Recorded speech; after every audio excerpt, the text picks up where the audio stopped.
A pet peeve is defined as a minor annoyance that an individual finds particularly irritating to them, and it's to a greater degree than would be expected based on the experience of others.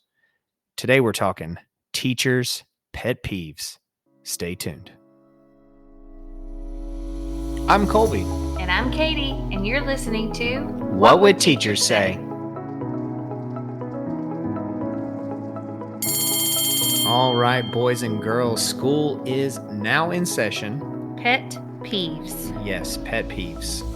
We have a lot of them. Yeah, and don't get us wrong. Like, we absolutely love our jobs and we love what we do. But I think just like with anything, we just get annoyed with certain things very easily just because of how often they happen over and over again. Now, daily. Yeah. Now, I did a little bit of research on pet peeves and just curious about the origin of the word pet peeve. But the first time it showed up, I thought this was pretty interesting.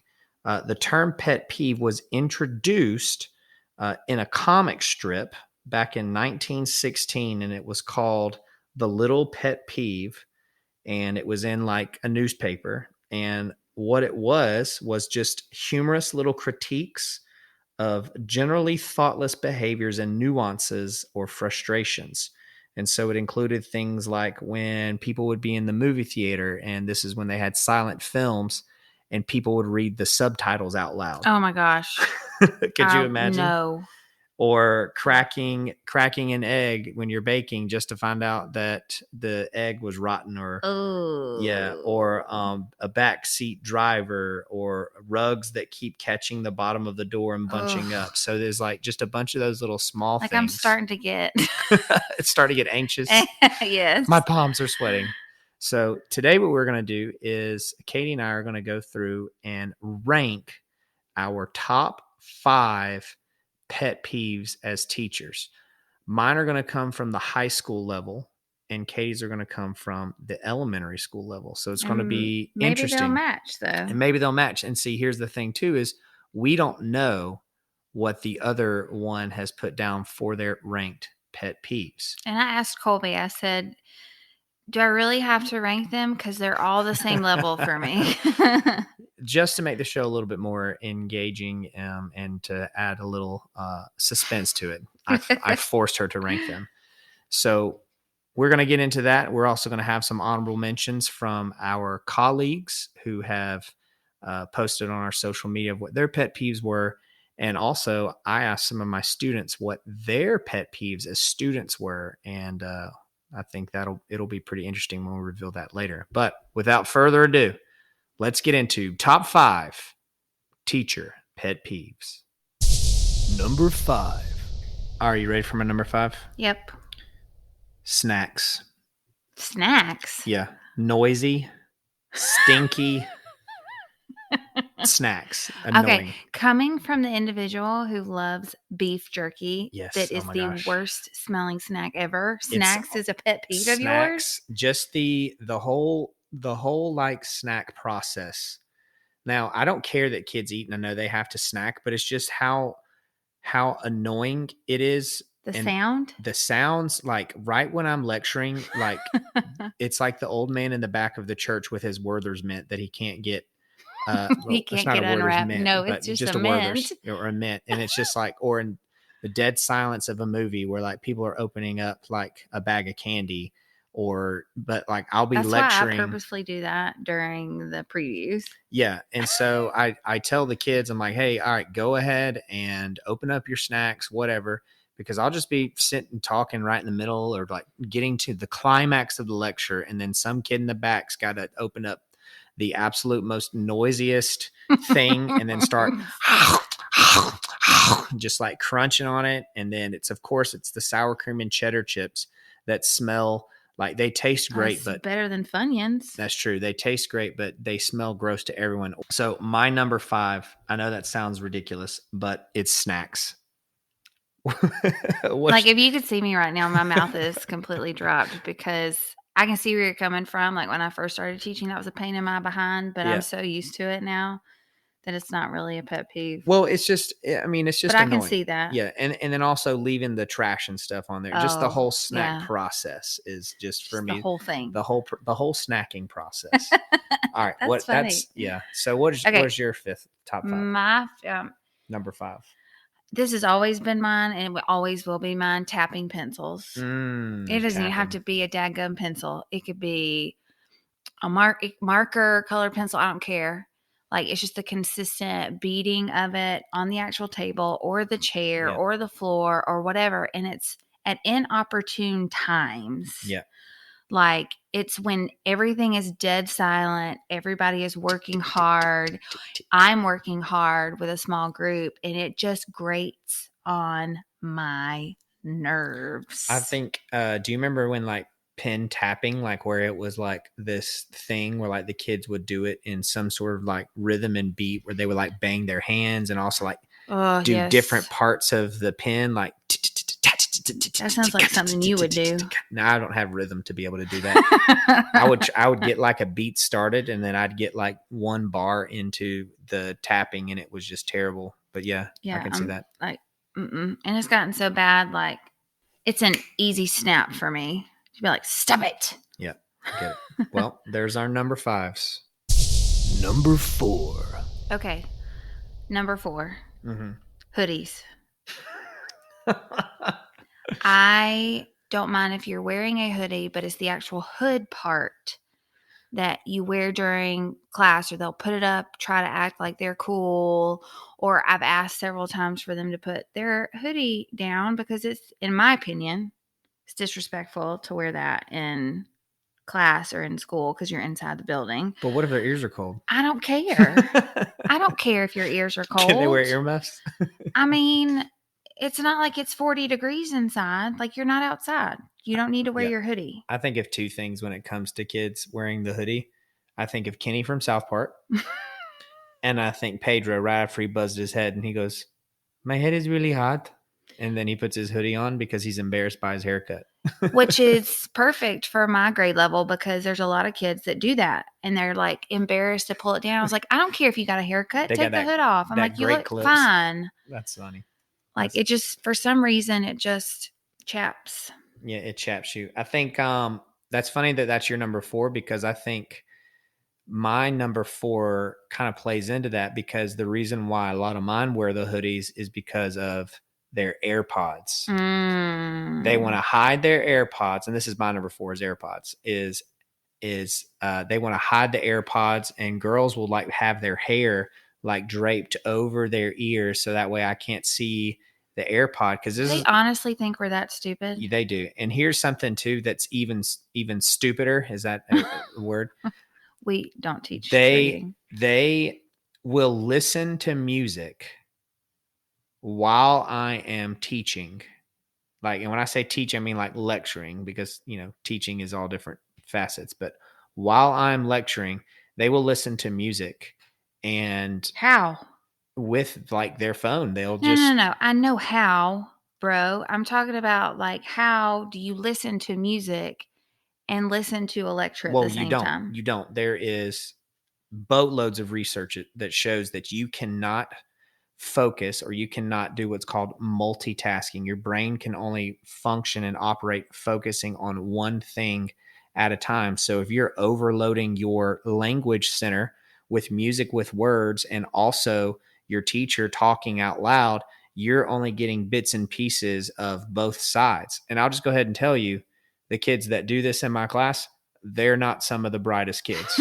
they ain't the sharpest crayons in the box or the brightest tools in the shed. I think I said that wrong. Mine just wear them because they think they're cool with the one AirPod in. Oh yeah, that's so cool. So bro. Like they don't really think right now that I'm going to put the AirPod in and have my hood up. Oh yeah, because they know cool. I don't even allow that in my room anyway. Yeah. So or they'll share an AirPod, so they'll let one of their buddies wear one AirPod and then they'll wear the other one, and then they'll listen to the same song. Do you know how much bacteria is on those? Yeah, it's those disgusting. AirPods if you share it with someone. Listen, disgusting. I see like they'll get left in my room and I'll pick it up and be like, oh, an AirPod, and I'm like, oh my gosh, disgusting! Look at all that earwax. But anyway, that's my number 4, AirPods. Number 3. All right. My number 3, I've called it absent with expectations. I think I know where So this is going. so this is like kids are absent, and they expect you, the teacher, to bend over backwards to provide for them some sort of uh, leeway or grace, um, or putting together something ahead of time, or when they get back, like having this whole like, do I have to make up what I missed? Like Yeah, just the dude. whole, just the everything that's involved with it, especially like when they're absent on purpose, like when I Like a have a, vacation. or no, they're absent on purpose, meaning I have a test and they skip the test Ah, because they know that they can't get a zero for it. And they'll just be like, well, I'll get another extra couple days to study for it. And then I'll get to take it, maybe over the course of a couple days. So that way now I can take it a little bit here, a little bit there, see what's on it, do all that kind of stuff. These kids, man, they're they smart. play, they play the system, and that'll probably actually get them pretty far in life, being able to play the system.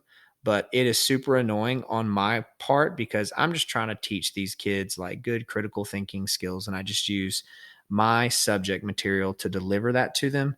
But when it comes to putting more work on me, like when I have to get to school early now because you chose to skip on purpose, or your family just up and took a trip to Disney in the middle of the freaking year, like a week before spring break or a week before we get out for school, that chaps my ass.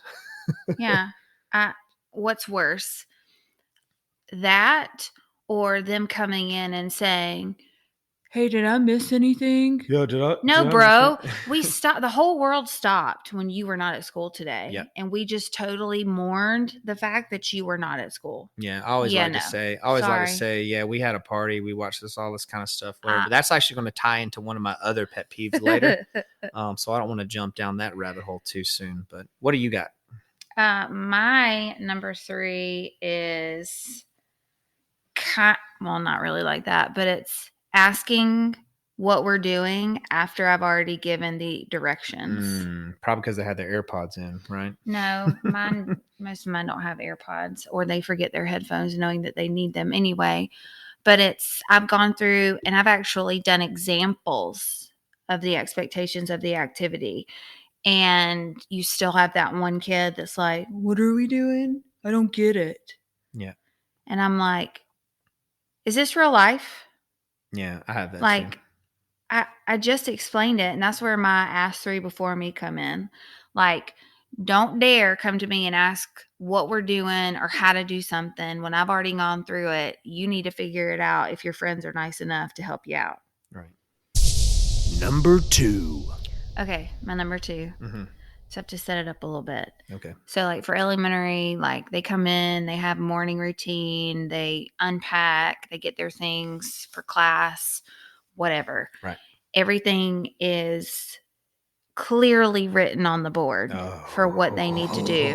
Oh. So my pet peeve is them sitting there in the room doing polar opposite what I have written on the board for them to do Mm, because they don't read it. mm. And I often ask when I walk in because I usually greet them. I'm standing at the door, you know, talking to my colleagues, saying good morning. And I look in, and some of them are just basically staring at the wall or they're playing on their Chromebook. And I'm like, I'm sorry. What are you doing? I'm like, did you even read the board? I can see so and so read the board because they have exactly what they need to get ready for class. And then they're like, uh, Yeah, oh. and they act like it's the very first day of school, and like you're on day like 150 or whatever we're wherever we're at, I mean, which is this ridiculous. literally was this week. Yeah, I'm like, it is April 20th, yeah, we have and less than a month you left, and you still don't know what's still happening. can't read the board. Like, That's funny. even when all I have to put at this point is a morning routine, and you know that's figure out what you want for lunch. Make sure you have your journals for class. Make sure you have your book and your Chromebook and a pencil. Yep. And then usually I have an activity for them to do that's in the student center where all their paperwork and stuff is. But they would know that. Right. if they read the board. I have bad news. It never gets better. It doesn't get better. They do the same thing. That kind of ties into my number one pet peeve, but that's not my number two. My number two pet peeve actually doesn't have to do with students. It has to do with colleagues. Oh, My I didn't know we could do that. well, just pet peeves in general. Teach pet peeves. Dang it. So Can I here add is an my. honorable mention? We'll do that. We'll do that after. We'll do honorable mentions after this Okay. one. So my number two pet peeve, and this might actually maybe rub some people the wrong way that I maybe work with, but it's. I'm just going to go ahead and say it. My number two pet peeve is colleagues who don't pull their own weight. Mm. Yes, Queen. Yes, Yes. Queen, pray chat. The teachers who show up at 8 o'clock when they're supposed to be there at 7:45, and they leave at 3:31 right after the bell rings. And they don't sponsor any clubs, they don't coach any sports, they don't help out at any after school events. Now I understand, like, Or they hide in their room when they know they're yep. supposed to be doing things. And the thing is, like, I get, like, if you have other, if you have another job, or you have children, or you have So do we. other responsibilities, right? I get it, but I understand all those things. But at the same time, like, when you look around and you see, and for instance, I'd even just look at my department and how every single one of us, and I'm not trying to say, oh, we're holier than thou, we're the best department ever, but every single one of us either coaches a sport or sponsors a major club and puts in after school extracurricular work. And I look at these other, like, sometimes even whole departments, and I'm not going to call any of those departments out because I know I'll be getting emails to those who listen, but or just the stare, like, I know you're talking about us, but just, like, that's just not cool showing up at 7:45, or even it says that on our contract hours, but, like, you can see kids sometimes waiting out in the hall after the bell has already rung, And they're still and not they're there? still not there, and the kids beat them to their own class. I'm sorry. Y'all have it better off than we do. And you Well, still can't get your butt to school yeah. by the time class starts after 8 o'clock? Yep. And I get it. Stuff happens sometimes. You're running late. You might even Dude, have I know like a that. meeting. You might even have like a meeting, like IEP 504 or something. But your room should still be open for your kids to Or come something, in if yeah. you have been there. So, yeah. So I'm probably going to get some stern words from some people probably this week. But yeah, my number two is just colleagues who don't pull their own weight. All right, before we get to our number ones, and there are going to be some doozies, we have a couple honorable mentions that we want to list out. We actually polled our Instagram and also asked our colleagues what some of their pet peeves were. And so Katie is going to kind of read out a few of those pet peeves that came from Instagram and also our colleagues. Okay, so one that sticks out that really chapped my behind from my old district, and it matched with one of my colleagues, was lip smacking. Like the man and all those things when they got in trouble, Man, what you or talking they about? didn't, Jeez. They didn't get their way or things like that. Like, that was just, I'm like, if you smack your lips at me one more time, smack your teeth. Why you bugging? I called it smack your teeth, Mhm. but lip smacking. What But I else? smack your teeth. Another one from our Instagram is this is more of y'all more than it is me. Yeah. The crowding at the door at the end of class. Yeah, that one doesn't bother me. I'm just saying more of a high school thing the than sooner it they is. get out, the better. That's my actually. I have a co-teacher who can't stand that, and I'll encourage it just to rub her the wrong way. I'm like, now's your chance. Go, go, go.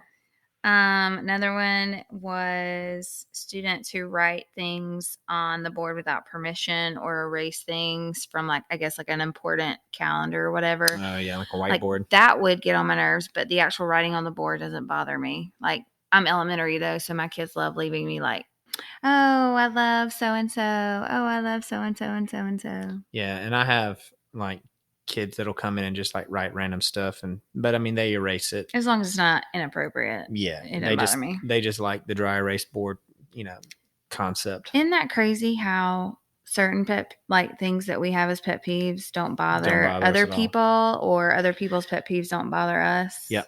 It's crazy. Another one is the crinkling of water bottles. Yeah. That is annoying. That is pretty annoying. Because they do it purposefully and during times where it gets the most attention. Or like a few years ago when water bottle flipping was like so popular because of Dude Perfect. It's terrible. I would actually go over and participate in it. So that probably was not Of course you did. All right. And so I also have a couple honorable mentions, but these are from students. So there was kind of a reoccurring theme when I asked them of what their biggest pet peeve was. And it's actually pretty understandable. Like they just want to be respected when it comes to terms of their time. So their biggest pet peeve is when teachers don't respect their time, or they give them busy work, or they are expected to know certain concepts or ideas without the teacher actually going over them thoroughly, which I kind of see kind of two sides of the coin on that one, because there might be some things that we want them to obtain the information from a different means than us just lecturing. But having like overly excessive amounts of homework that they feel like does not directly correlate to what they're learning, the standard, or just come in and be like, hey, we got a crossword for you today. Oh, great. Why do I have to do a freaking crossword? So they just. When homework is not research based. Right. So. And my biggest thing with homework has always been, homework is kind of like, for me, is practice. So if you know that 2 + 2 is 5, like you don't need to practice that anymore. Like I've mastered it. 2 + 2 is not 5, yeah, baby. Yeah, whatever. So I have mastered math. I don't need to practice it anymore. Like clearly you do. They just want their time to be respected because they have more than just one class. And we have some teachers in our school that think that they are the only class that the kids are taking, and so they treat them, or the only important class. There it is. I was about to say class. Like the only important class. But anyway, you ready for your number one? Mm-hmm. All right. Number one. All right, we finally made it to number one. We're here. We are there. So my number one is a kid lying about doing something when you actually caught them doing it. Ooh, busted. Or saw them doing it. Yeah. Oh, for example, okay, this actually happened this week. Oh no. So we had to eat with our kids in our classrooms. There was no coverage for lunch, which is the best time of my life when I have to eat with my children in the classroom. Oh, I bet. There's probably laws about that. So I was being nice and let them sit wherever, as long as it was at the table. I put something on the smart board for them to watch, to entertain them. Stepped out for a minute to have a conversation with my colleagues, and then went back in. And one of my kids often brings things in his lunch from different restaurants, say Chick-fil-A or Dunkin' Donuts or whatever. One of my kids that was not this child was diving into this Dunkin' Donuts breakfast sandwich that was not his. Oh, so he was eating another kid's lunch? Yes. And I was like, I'm sorry, why are you eating so-and-so's lunch? And he's like, I'm not. After you just saw him. I'm like, dude, do you really think that I was born yesterday? Do you really think that I wasn't standing here watching you eat that sandwich or whatever it was? First of all, gross. Yeah, that's nasty. Because it turned out that they were sharing the sandwich around the table to two other children. Disgusting. So I'm like, I don't know, and you don't know if you're allergic to anything that's in that box. And that's on me if you're sharing that and get sick. Yeah, but regardless of But all that, regardless, he like legit just took the bite of the sandwich and then looked at me and was like, I didn't do it. when he's got like ketchup dripping down his chin. I'm like, are you serious right now? That's so funny. And that's what I can't stand. I can't stand a liar. Yeah, or Like lying to blatant. your. That was one actually that my colleagues told me was like when you know that they didn't do something they were supposed to do, turn in something, And they whatever. said they did. You call them out on it, and they completely just double down, triple down, quadruple down, and say that they did it. They turned it in. Mm-hmm. They start Making a story. conforming. Yeah, they start like twisting their own reality to try to make themselves even believe it. Yeah, I can't stand that either. So that's my top one. Your top one, just I'm liars. a top one. My number one. Your top one. Your number one. Liars. Smell like beef and cheese. All right. So my number one is ignorance. And this is a big umbrella. So I just wrote it down as ignorance because I could go students or adults it could yes both students and parents. When it and comes colleagues. to I guess and colleagues too, yeah. So the old I didn't know that this was due, or I didn't know that we had a test, or my word. I didn't know Johnny was failing your class, or I didn't know this. We live at the current date, 2023. Internet has been a thing since the 90s. but maybe even before that. Okay. Also, online digital grade books have been a thing for about like 20 plus years. Well, our entire career, at least for me, it has been. It's just been more accessible now than it was more before. Than ever. You have an app. Now more than ever, it is so easy to know exactly what is happening every single day. Know what's going on you can get notifications that pop up from the app that lets you know, oh, the teacher just put in a grade.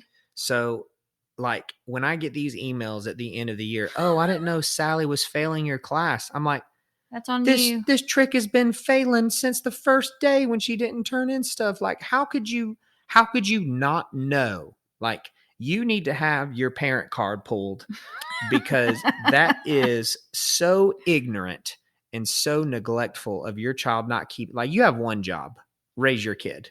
And but somehow it always turns out to be our fault. We get the emails like, why haven't you contacted me and told me that my kid was failing? I have contacted you. I've contacted you 60 times every single time I put in a grade. That is showing you how your kid is doing. But it always gets, like you said, gets put back on us.